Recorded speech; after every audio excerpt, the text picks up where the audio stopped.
या कारण देव आमच्यासाठी चांगला आहे. खरोखरच आराधनेमध्ये देव आम्हाला चालवत आहे, पवित्र आत्म्याद्वारे स्पर्श करत आहे आणि त्या चांगुलपणाचा अनुभव तो आम्हाला प्रतिदिवशी देतो. आठवडाभर देवाने आमचा सांभाळ केला, आमची काळजी घेतली, आमचा पुरवठा केला, उत्तम आरोग्य आम्हाला दिलं. त्या महान परमेश्वराला आपण धन्यवाद देऊया, त्याची स्तुती करूया. आज आपण देवाच्या वचनाकडे जाऊया. योहान सुवर्तमान याचा 3रा अध्याय आणि 3रं वचन या ठिकाणी असं सांगतं. योहान सुवर्तमान याचा 3रा अध्याय 3रं वचन. येशू त्याला म्हणाला, मी तुम्हाला खचित सांगतो, नव्याने जन्मल्या वाचून कोणालाही देवाचं राज्य पाहता येत नाही. पुन्हा एकदा मी वचन वाचन तुम्हा सर्वांसाठी. येशू त्याला म्हणाला, मी तुम्हाला खचित सांगतो, नव्याने जन्मल्या वाचून कोणालाही देवाचं राज्य पाहता येत नाही. देव वाचलं वचन आम्हासाठी आशीर्वाद करो. आणि खरोखरच या ठिकाणी आपण विश्वासणारे आहोत. सर्वांनी येशू ख्रिस्ताला आपला वैयक्तिक तारा म्हणून स्वीकारलेला आहे. पण एक महत्वाची गोष्ट प्रभूच्या वचनातनं आपण पाहणार आहोत की वचन सांगतं की नव्याने जन्मल्या वाचून एक नवीन, जोपर्यंत नवीन गोष्ट होत नाही तोपर्यंत कार्य पण होत नाही. नवीन गोष्ट होण्यासाठी किंवा त्या नवीन शब्दाला कसं आपण दुसरा अर्थ देऊ, एक आदला बदल, एक्सचेंज. आणि जोपर्यंत एक्सचेंज किंवा आदला बदल होत नाही तोपर्यंत आम्हाला त्या गोष्टीची जाणीव होत नाही किंवा आम्हाला त्याची किंमत कळत नाही. आणि येशू ख्रिस्त या ठिकाणी म्हणतो की नवीन जन्म झाल्या वाचून तुम्ही देवाच्या राज्य पाहू शकत नाही, कोणालाही पाहता येणार नाही. नवीन जन्म होण्यासाठी जुन्या ज्या गोष्टी आहेत, जो जुन्या मनुष्य आहे त्याला आपल्यातनं काढणं किंवा त्याला मारणं खूप गरजेचं आहे. ते कसं काय घडू शकतं की पुढे बायबल आम्हाला सांगतं की पाण्यापासून व आत्म्यापासून जन्म घेतल्यापासून कोणी देवाच्या राज्यात प्रवेश करू शकत नाही. आणि ही जी गोष्ट घडवायची होती किंवा मनुष्याच्या मानवाच्या जीवनामध्ये परमेश्वराला करायची होती, ज्यावेळेस परमेश्वराने सारी सृष्टी निर्माण केली, आदाम हवेची निर्मिती केली, त्यांना आशीर्वाद दिला, सर्व काही प्रभूने फलद्रूप दिलं, सर्व काही चांगल्या गोष्टी त्यांच्या जीवनामध्ये दिल्या. पण जी आज्ञा परमेश्वराने त्यांना दिली होती ती आज्ञा त्या लोकांनी मोडली. त्या आज्ञा मोडल्यामुळं मानवामध्ये मरण आलं. आणि एक सार्वकालिक जे जीवन होतं ते जीवनामध्ये कुठंतरी कात्री लागली गेली आणि मनुष्याच्या हातामध्ये 70-80 वर्ष आयुष्य आलं. आणि ते पुन्हा परमेश्वरामध्ये समेट व्हावा मानवाचा, त्यासाठी स्वर्गीय पित्याने आपला एकुलता एक पुत्र प्रभू येशू ख्रिस्ताला या भूतलावरती पाठवलं. आणि येशू ख्रिस्ताच्या वधस्तंभावरच्या मरणाद्वारे मानवाचा आणि परमेश्वराचा, यहोवाचा ह्या ठिकाणी समेट झालेला आहे.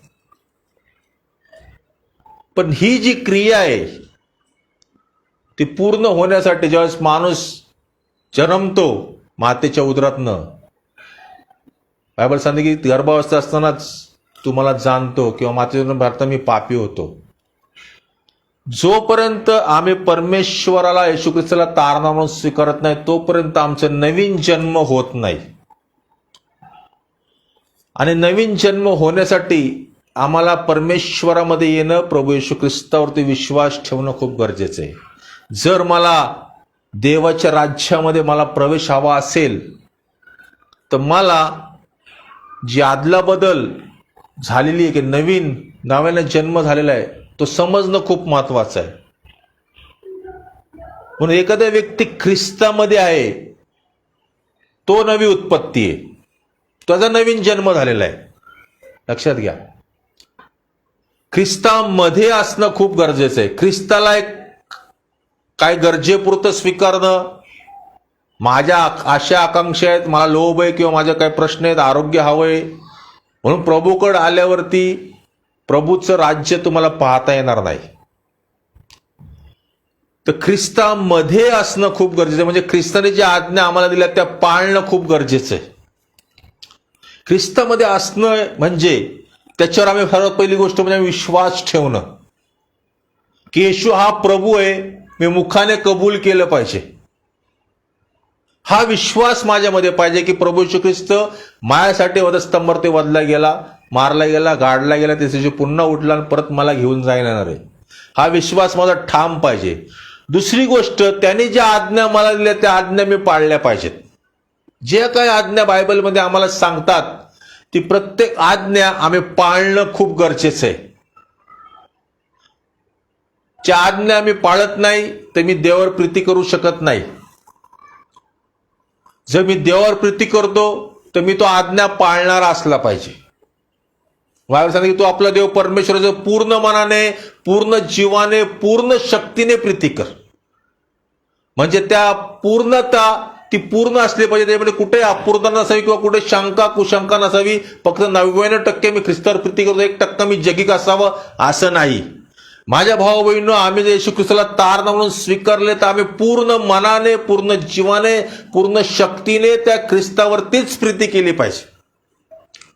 त्याने ज्या आज्ञा मला दिल्या त्या आज्ञा आम्ही पाळल्या पाहिजेत. जोपर्यंत मला हा प्रभू समजत नाहीये तोपर्यंत मी देवराज्यामध्ये माझा प्रवेश होऊ शकत नाही. एक साधारण गोष्ट नाहीये ही. ख्रिस्ताकडे आल्यावरती ख्रिस्ताच्या मार्गात चालणं, त्याच्या आज्ञा पाळणं, त्याच्यावरती विश्वास ठेवणं खूप गरजेचं आहे.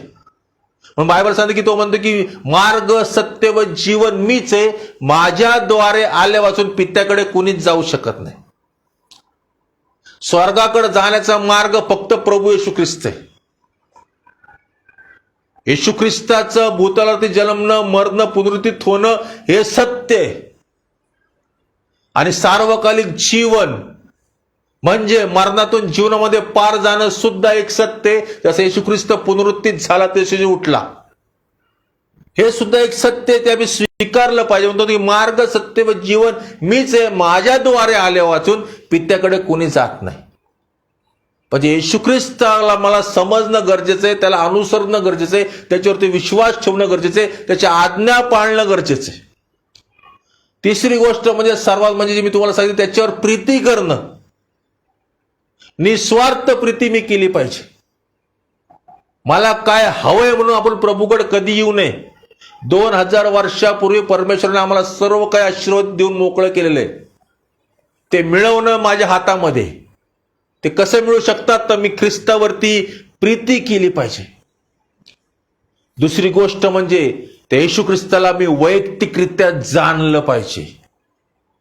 वैयक्तिकरित्या माझे त्याचे पर्सनल रिलेशन हवेत प्रभूचे माझे. त्या संगती मी बसलं पाहिजे, वैयक्तिक वेळ घालवला पाहिजे, प्रार्थना केल्या पाहिजे, एक संभाषण माझं त्याचं असलं पाहिजे, वैयक्तिक नातं असलं पाहिजे. जोपर्यंत माझं वैयक्तिक नातं त्या प्रभू संगती नसणार आहे तोपर्यंत ख्रिस्ताची प्रीती मला समजणार नाही. प्रीती मला समजणे तर मी त्याच्या आज्ञा पाळू शकत नाही. आज्ञा पाळायला मला जमलं तर मी त्याच्यावरती विश्वास ठेवू शकत नाही. लक्षात घ्या, सगळे एकमेकांमध्ये गुंतलेलं आहे. जर वैयक्तिकरित्या मी प्रभूला जाणलंच नाही तर मी त्याच्यावर प्रीती करू शकणार नाही. जर मी प्रीती करू शकलं तर मी त्याच्या आज्ञा पाळू शकत नाही. आणि मी आज्ञा पाळू शकत नाही, मी त्याच्यावरती विश्वास सुद्धा ठेवू शकत नाही. म्हणून प्रभू येशू ख्रिस्ताला वैयक्तिकरित्या मला ओळखणं खूप गरजेचं आहे. मला त्याला जाणून घ्यायचंय. प्रभू तू कसा आहे, तू कोण आहे, मला समजला पाहिजे. हे समजण्यासाठी मला प्रभूमध्ये राहणं गरजेचं आहे, ख्रिस्तामध्ये असणं गरजेचं आहे, देवाच्या वचनामध्ये असणं गरजेचं आहे, देवावर निस्वार्थ प्रीती करणं गरजेचं आहे.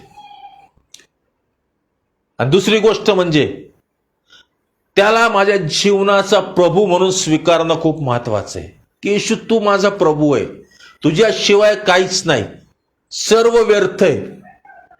हे अंतःकरणामध्ये माझा ठाम तो विश्वास पाहिजे की येशू हा माझा प्रभू, येशू शिवाय देव नाही. जगातली कुठलीच गोष्ट प्रभूवर प्रीती करण्यापासून मला वंचित करू शकत नाही. जगातली कुठलीच गोष्ट ख्रिस्तापुढे येण्यासाठी मला अडखळ ठरू शकत नाही. असं त्याच्यावरती मी विश्वास ठेवला तसं त्याला मानणं गरजेचं आहे. आपल्या जीवनाचा प्रभू मानणं खूप गरजेचं आहे. आता आम्ही रविवारचं प्रभूला मानतो, 5 दिवस आम्ही पुन्हा 6 दिवस जगामध्ये वावरतो. बायबल सांगते की 2 धनाची चाकरी होऊ शकत नाही. तो एकावर प्रीती करेल, एकावर द्वेष करेल. तुम्हाला आणि मला परमेश्वराने नवीन उत्पत्ती निर्माण केलेली आहे. आम्ही जगाचे नाही, जगातनं देवाने वेगळं केले आम्हाला जगातली कुठलीच गोष्ट आमच्या हिताची नाहीये. सर्व काय आमच्या अहिताचं आहे. फक्त प्रभू येशू ख्रिस्तामध्ये राहणंच आमचं हित आहे. आमच्या जीवनाचा प्रभू येशू ख्रिस्ताला आम्ही बनवलं पाहिजे, केलं पाहिजे, त्याबरोबर चाललं पाहिजे. दुसरी गोष्ट म्हणजे आम्हाला समजलं पाहिजे की नव्याने जन्मल्यापासून कुणी देवाला पाहू शकत नाही, देवाच्या राज्यामध्ये जाऊ शकत नाही. रोमकरासपत्राचा 6वा अध्याय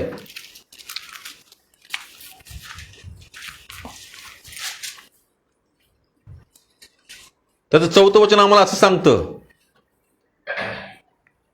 की ह्यासाठी की ज्याप्रमाणे ख्रिस्त पित्याच्या गौरवाने मेल्यातून उठला, त्याचप्रमाणे आपणही नवीन प्रकारच्या जीवनात चालावं. नवीन जीवन दिलेलं आहे आम्हाला प्रभूने. जोपर्यंत जुना मनुष्य त्या पाण्याच्या बाप्तिस्म्याद्वारे गाडला जात नाही, नवीन मनुष्य वर येत नाही, तोपर्यंत आम्हाला ख्रिस्त प्राप्त होत नाही किंवा ख्रिस्त आम्हाला समजणार नाही. ज्यावेळेस तो जुना मनुष्य आम्ही गाडला जातो, ज्यावेळेस नवीन म्हणून आम्ही वर येतो, त्यावेळेस आम्ही पूर्णपणे ख्रिस्तातलं जीवन जगलं पाहिजे. प्रभूमधलं आम्ही जीवन जगलं पाहिजे. प्रभूच्या राज्यात, प्रभूच्या मार्गात आम्ही चाललं पाहिजे. कारण आम्हाला परमेश्वराने नवीन उत्पत्ती केलेली आहे, नवीन आम्हाला बनवलेलं आहे. आम्ही या जगाचे नाम आम्ही म्हणतो की आम्ही आशीर्वादित का नाहीये, आमची प्रश्न सुटत नाही, आमच्या समस्या सुटत नाही, कारण आम्ही 2 धनाची चाकरी करतो. आम्ही जगातल्या गोष्टीवर पण आम्ही प्रीती करतो, प्रभू येशू ख्रिस्तावर पण आम्ही प्रीती करतो. माझ्या भाऊ बहिणींनो, आम्हाला देवाने जगातून पूर्णपणे वेगळं केलेलं आहे. आम्ही या जगाचे नाही म्हणे, आम्ही नवीन प्रकारच्या जीवनात चालू. बायबल आम्हाला या ठिकाणी सांगतं नवीन प्रकारचं जीवन जे प्रभूने तुम्हाला आणि मला दिलेलं आहे. म्हणून एकच लक्षात असू द्या, जर माझी नवीन उत्पत्ती मी झालेलो आहे तर त्याला आपल्या जीवनाचा प्रभू मानणं खूप गरजेचं आहे. तो अद्भुत कार्य करतो. योहानाचं पत्र याचा 15वा अध्याय आणि 4 आणि 6 वचन आम्हाला या ठिकाणी असं सांगतात. 4 ते 6 वचन की मी प्रभूला कसं अनुसरलं पाहिजे. तुम्ही माझ्यामध्ये राहा आणि मी तुम्हामध्ये राहीन. जसा फाला वेटात राहिल्याशिवाय त्याला आपल्या आपण फळ देता येत नाही, तसे माझ्यामध्ये राहिल्यापासून तुम्हाला देता येणार नाही. मीच वेले, तुम्ही फाटे आहात. जो माझ्यामध्ये राहतो आणि मी ज्याच्यामध्ये राहतो तो पुष्कळ फळ देतो, कारण माझ्यापासून वेगळे असल्यास तुम्हाला काय करता येत नाही. कोणी माझ्यामध्ये राहिलं नाही तर त्याला फाट्याप्रमाणे बाहेर टाकतात व तो वाळून जातो, आणि तसले फाटे गोळा करून अग्नीत टाकतात व ते जळून जातात. पहा, लक्षात घ्या, तुम्ही आणि मी येशू ख्रिस्ताला तारणारा म्हणून स्वीकारल्यानंतर एक नवीन उत्पत्ती आम्ही झालो आहोत. एक नवीन जीवन प्रभूने आम्हाला दिले, तर आम्ही त्या फाट्यामध्ये, त्या वेलामध्ये असलं पाहिजे. आम्ही त्याला सोडून काहीच करू शकत नाही. आम्ही त्याच्या विरुद्ध काही करू शकत नाही. आम्हाला पूर्णपणे ख्रिस्तामध्ये राहूनच जगणं गरजेचं आहे. ख्रिस्ताच्या मार्गात चालणंच गरजेचं आहे. प्रसंग काय असू, संकट असू द्या, समस्या असू द्या, प्रश्न असू द्या, किती मोठ्या मोठ्या परीक्षा जरी आमच्या होत असल्या तरी हरकत नाही. तर देव माझ्या बरोबर आहे, प्रभू येशू ख्रिस्त माझ्या बरोबर आहे, हा ठाम विश्वास माझ्यामध्ये पाहिजे. ज्या अडचणी, ज्या टेस्ट तुमच्या या ठिकाणी होतात आहे, या जगामध्ये जगत असताना प्रभूमध्ये तुम्ही असाल, त्या टेस्ट तुमच्या टेस्टमनी बनतील. काही दिवसांनी तुम्ही त्या साक्षी बनतील. तुमच्या ते संकट पुढे जाऊन तुमच्या साक्ष होईल. त्या साक्षीद्वारे देवाचं गौरव करून करताल तुम्ही. हे समजलं पाहिजे मला की येणारं संकट, येणारी परीक्षा ही तात्कालिक असते. त्याच्याद्वारे माझा नाश होत नाही तर माझी प्रगती होते, माझी प्रभूमध्ये वाढ होते, वृद्धी होत असते, हे मला समजलं पाहिजे. येणारी प्रत्येक संकट, येणारी प्रत्येक परीक्षा मी एक संधी म्हणून स्वीकारली पाहिजे, की प्रभूने दिलेली संधी आहे. कुठं माझं चुकलंय, माझी वाढ कुठं थांबलेली आहे, प्रार्थना कमी पडतात आहे, वचन वाचणं कमी पडते का, प्रभू संगती सहभागिता कमी झालेली का, त्याच्यामुळे माझ्यावर संकट आले का, परीक्षा माझ्यावर आली का, त्याच्याद्वारे जर मला समजलं तर मी अधिक प्रार्थनेमध्ये चालायला सुरुवात करतो.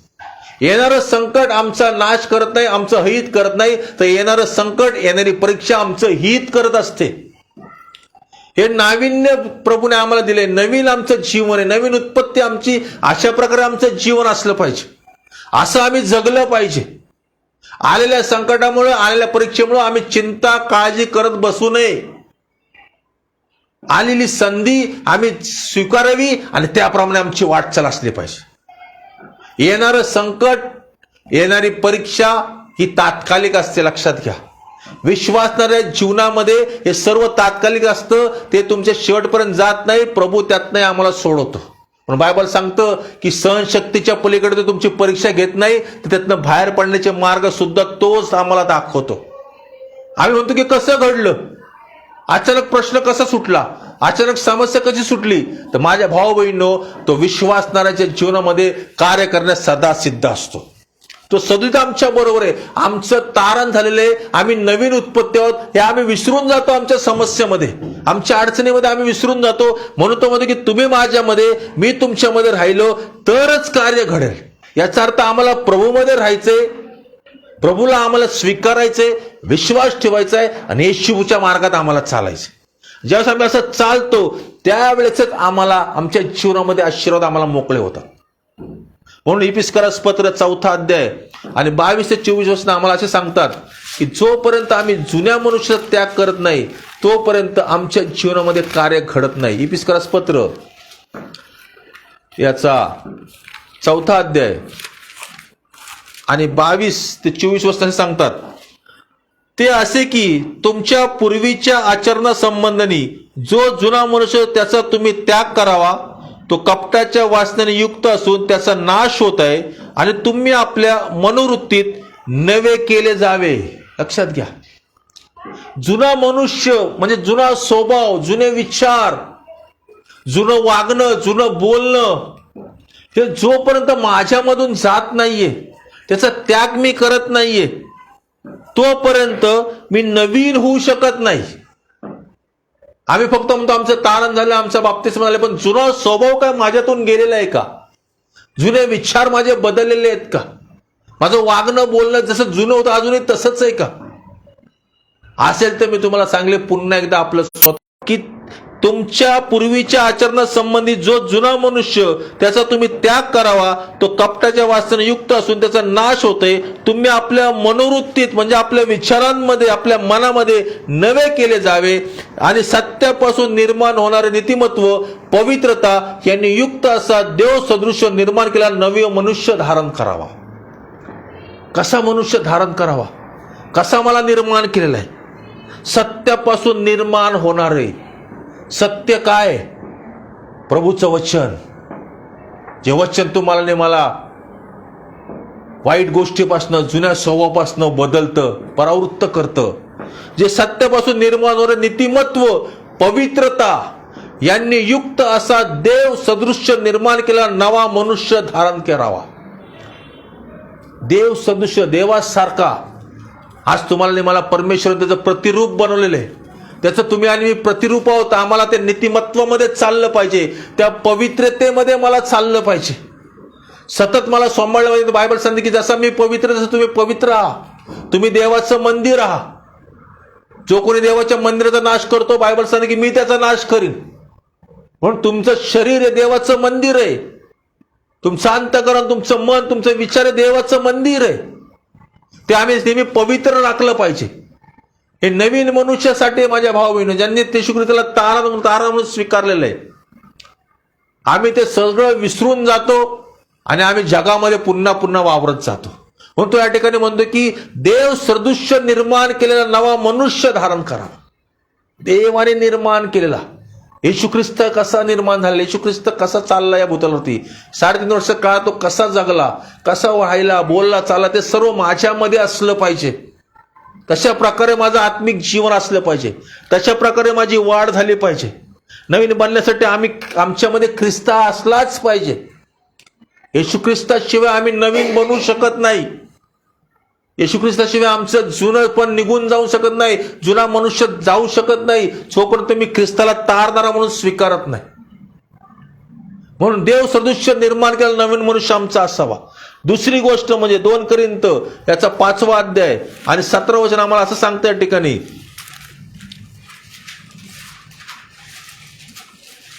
जर कोणी ख्रिस्ताच्या ठायी असेल तर तो नवी उत्पत्ती आहे. जुने ते होऊन गेले, पहा नवे झाले आहे. जो ख्रिस्ताच्या ठायी म्हणजे ख्रिस्तामध्ये, तो नवीन उत्पत्ती आहे. आज जर मी ख्रिस्तामध्ये, तर मला समजलं पाहिजे की मी नवीन उत्पत्ती आहे.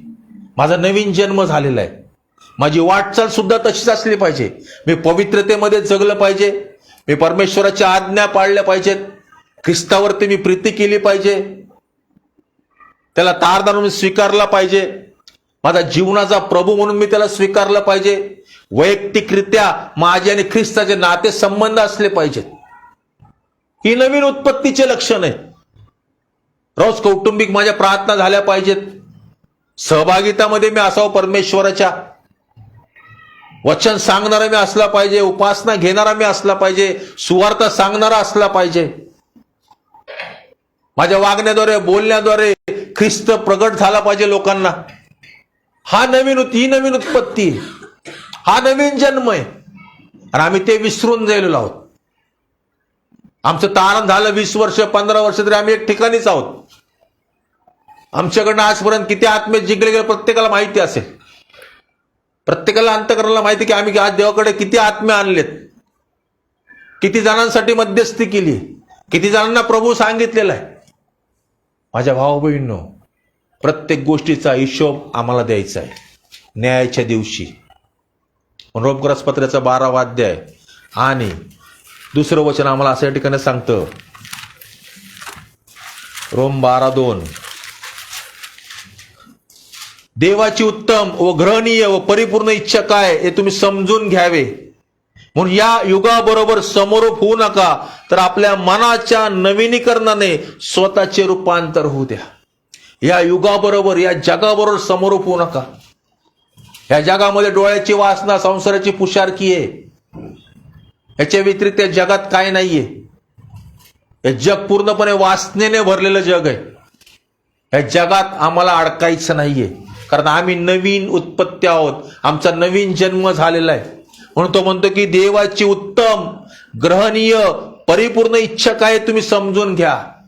काय माझ्या संबंधीने देवाची इच्छा आहे, का देवाने माझं तारण केलंय, का देवाने माझा नवीन जन्म दिलाय मला, का मला जगातनं वेगळं केलंय, काय योजना आहे परमेश्वराची माझ्या संबंधीने, मला समजलं पाहिजे. एक रूढी परंपरेने प्रत्येक दिवस जगू शकत नाही. देवाने आम्हाला जगातनं वेगळं केलंय, एक वेगळी साक्ष माझी असली पाहिजे.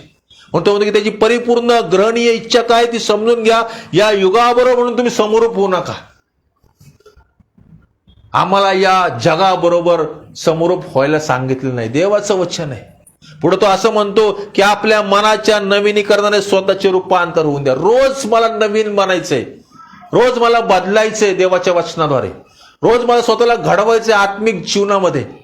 रोज मला स्वतःला बदलत राहायला पाहिजे. का आज जी चूक झाली ती उद्या माझ्याकडनं होऊ नये, मला सांभाळलं पाहिजे.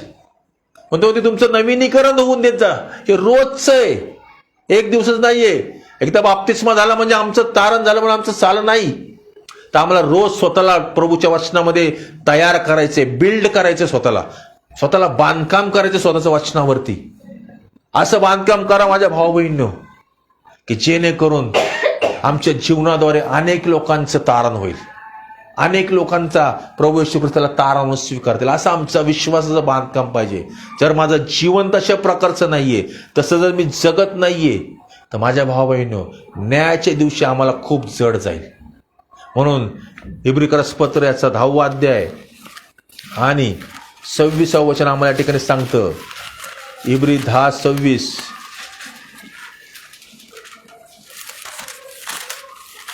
इथं असं लिहिलंय, कारण सत्याचे ज्ञान मिळाल्यावर आपण बुद्धी परस्पर पाप केले तर पापाबद्दल यापुढे यज्ञ व्हायचा राहिला नाही. सत्याचं ज्ञान आज आम्हाला मिळालेलं आहे. येशू ख्रिस्त हा वैयक्तिक तारणारा तुमचा आणि माझा प्रभू आहे.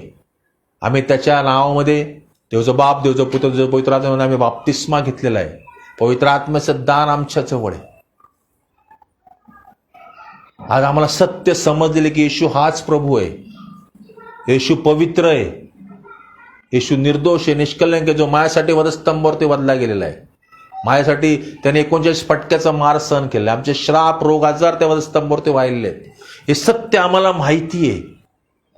आमच्या पापांची क्षमा त्याने केलेली आहे, सत्य आम्हाला माहिती आहे. वचन काय असतं की सत्याचं ज्ञान मिळाल्यावर आपण बुद्धी परस्पर म्हणजे जाणून बुजून, सत्य मला माहिती असून सुद्धा जर मी पाप करते, व्यसन करते, व्यभिचार करते, जार कर्म करते, खोटं बोलते, हे जाणून बुजून सत्य माहिती असून सुद्धा, तर बायबल आम्हाला सांगतं की ह्या पापाबद्दल ह्या पुढे यज्ञ व्हायचा राहिला नाही. ह्याच्या पुढे आता यज्ञ नाही, ह्याच्या पुढे अर्पण नाहीये. ह्या पापासाठी एकदाच ख्रिस्त वधस्तंभावरती वधला गेलेला आहे, ज्याने तुमचे आमचे रोग, शाप, आजार सर्व काय वाहिलेले आहे आणि आम्हाला त्यातनं सुटका दिलेली आहे. तरी जाणून बुजून मी पाप करतो, तर बायबल पुढे आम्हाला सांगतं की तर ज्या देवाने पुत्राला पायाखाली तुडवले, जेणेकरून तो स्वतः पवित्र झाला होता, कठीण दंडास पात्र ठरेल म्हणून तुम्हाला असं वाटते. लक्षात घ्या, आज आम्ही काय करतो, जाणून बुजून पाप करत आहोत, तर आम्ही त्या परमेश्वराला, त्या पुत्राला पायाखाली तुडवल्यासारखं आहे. त्या येशू ख्रिस्ताला आम्ही पायाखाली तुडवल्यासारखं आहे. पुढे वचन आम्हाला सांगतं की जेणेकरून तो स्वतः पवित्र झाला होता, ते कर्णाचं रक्त ज्याने अपवित्र मानले आणि कृपेचा आत्म्याचा अपमान केला, तो किती अधिक दंडास पात्र ठरेल. नवीन उत्पत्ती आहोत तुम्ही आणि मी.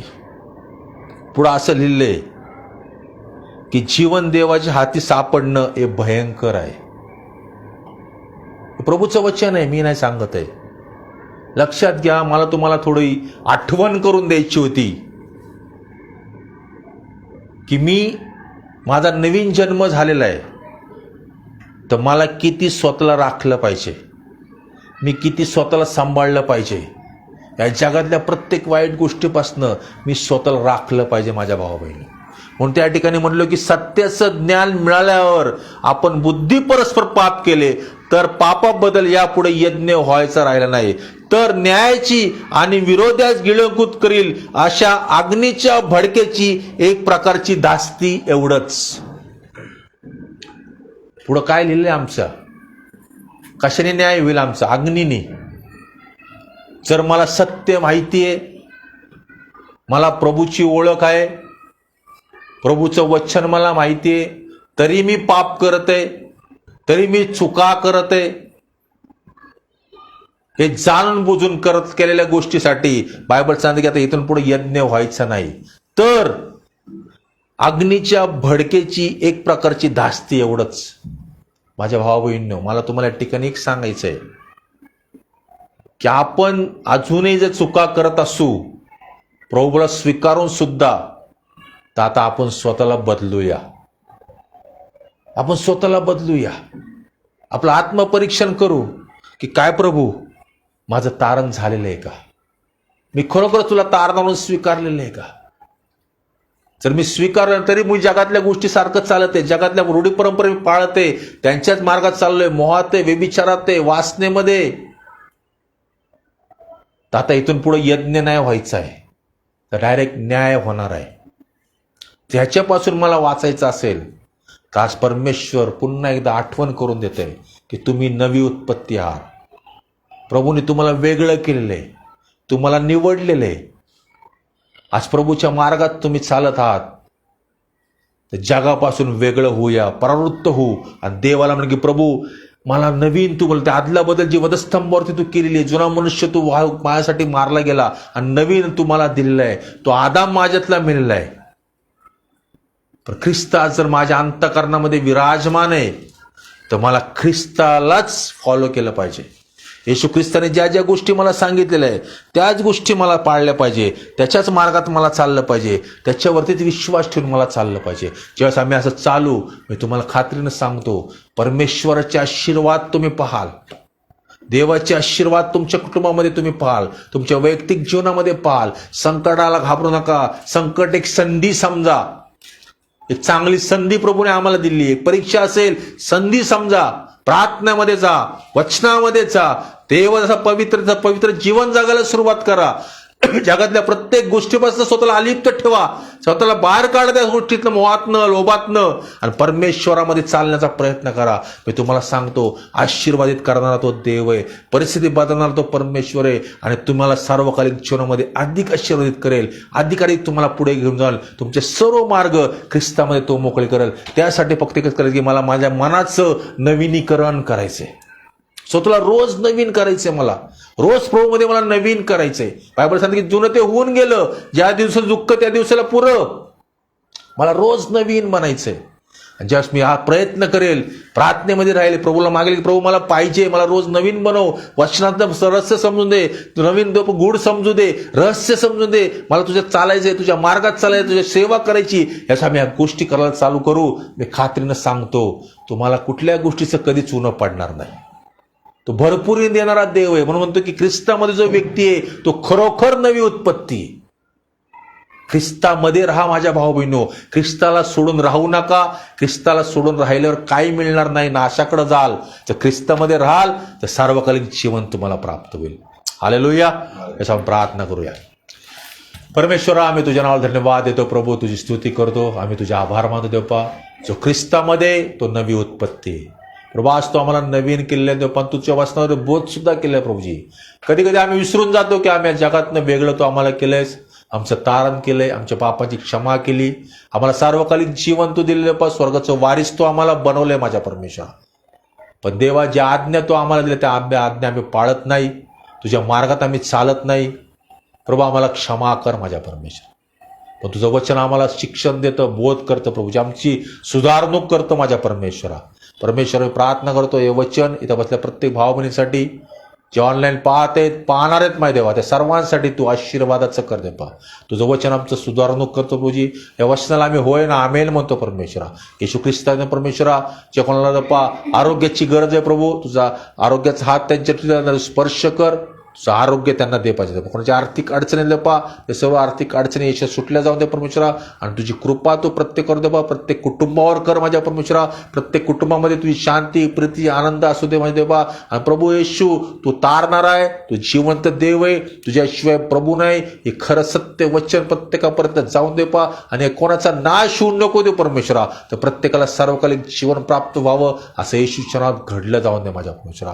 कारण देवा तुझं वचन सांगतं की जाऊन साऱ्या सृष्टीला सुवार्तेची घोषणा करा.